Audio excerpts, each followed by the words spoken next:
Hello everyone, welcome back to my channel. আশা করি সবাই খুবই ভালো আছো। আর তো মোটে দুদিন বাকি গণেশ চতুর্থী। আর এই পুজোতে আমরা সবসময় কিন্তু চেষ্টা করি নিজে হাতে কিছু বানিয়ে দেওয়ার জন্য গণেশজিকে। তো গণেশজির পছন্দের সেই লাড্ডু রেসিপি আজকে শেয়ার করতে চলেছি, যেটা খুব সহজে বাড়িতে কিন্তু বানিয়ে নেওয়া যায়।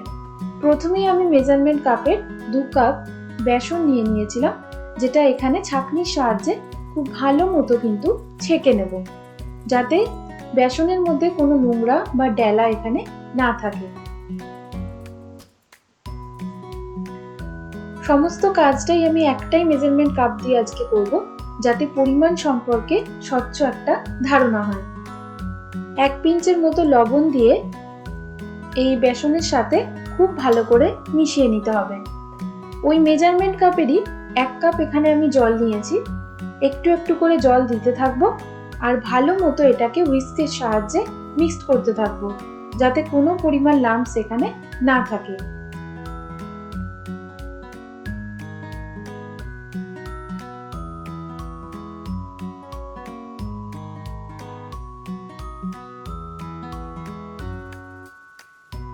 আরো 1 কাপ আমি জল নিয়েছি, যার মধ্যে থেকে এই যে একটু সামান্য জল আমার এখানে লাগছে।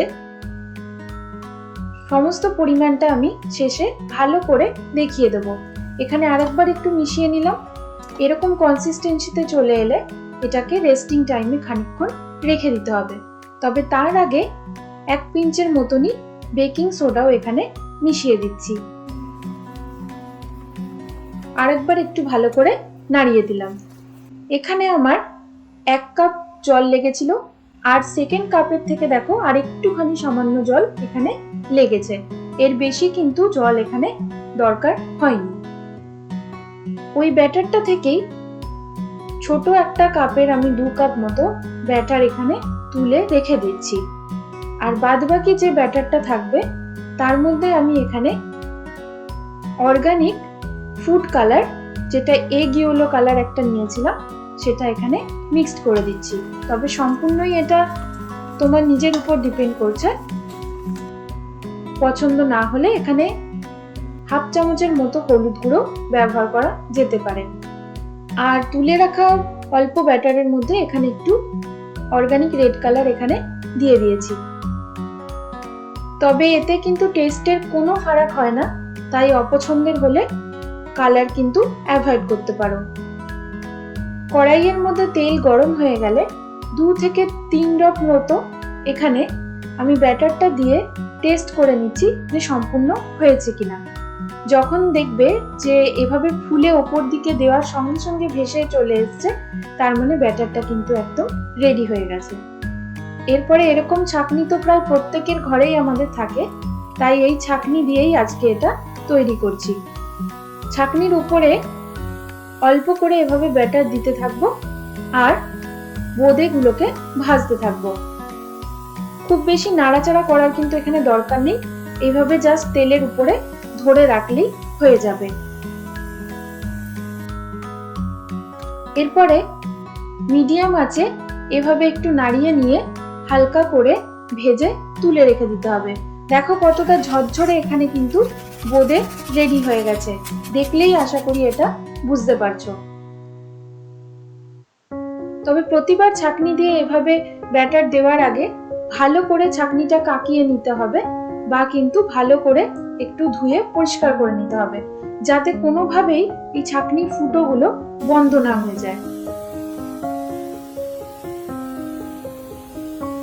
দোকানে একটা ঝাঁঝরি ব্যবহার করে, কিন্তু বাড়িতে সবার এই ঝাঁঝরি থাকে না, তাই জন্য এরকম কোনো হাতা বা কোনো গ্রেটার দিয়েই কিন্তু কাজটা নির্দ্বিধায় করা যেতেই পারে।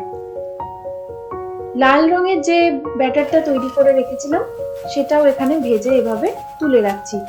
দেখো আওয়াজটা শুনলেই বুঝতে পারবে এটা কতটা ক্রিস্পি হয়েছে।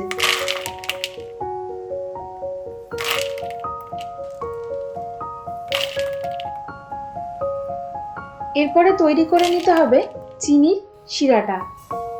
ওই মেজারমেন্ট কাপেরই আমি এখানে 2 কাপ চিনি দিয়ে দিলাম, আর জল অ্যাড করছি 1.5 কাপের মতন। ভালো করে যখন চিনিটা গলে যাবে তখনই গ্যাসের ফ্লেমটা কিন্তু বন্ধ করে দিতে হবে।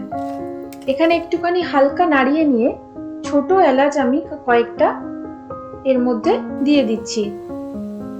দিয়ে দিলাম খুব সামান্য কেশরও। এরপরে এটাকে ভালো মতো আঁচে ফুটতে দেবো।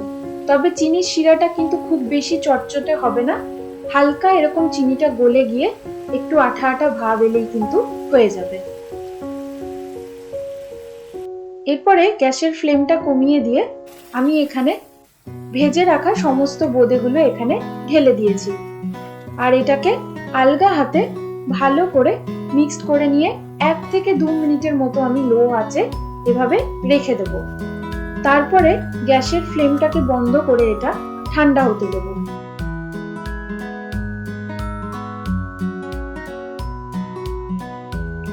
তবে ঠান্ডা হতে হতে আরেকটা প্রিপারেশন কিন্তু আমাদের করে নিতে হবে।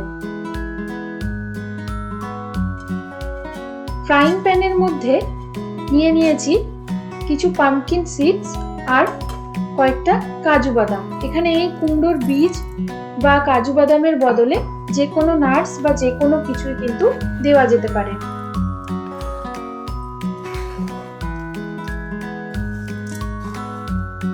যার যে ড্রাই ফ্রুটস ভালো লাগে সেটাই এখানে মিক্সড করতে পারো। এরপরে হাতে ধরা যাবে এরকম ঠান্ডা হয়ে এলে, মানে উষ্ণ গরম থাকলেই এটাকে এভাবে লাড্ডুর শেপ দিতে থাকবো।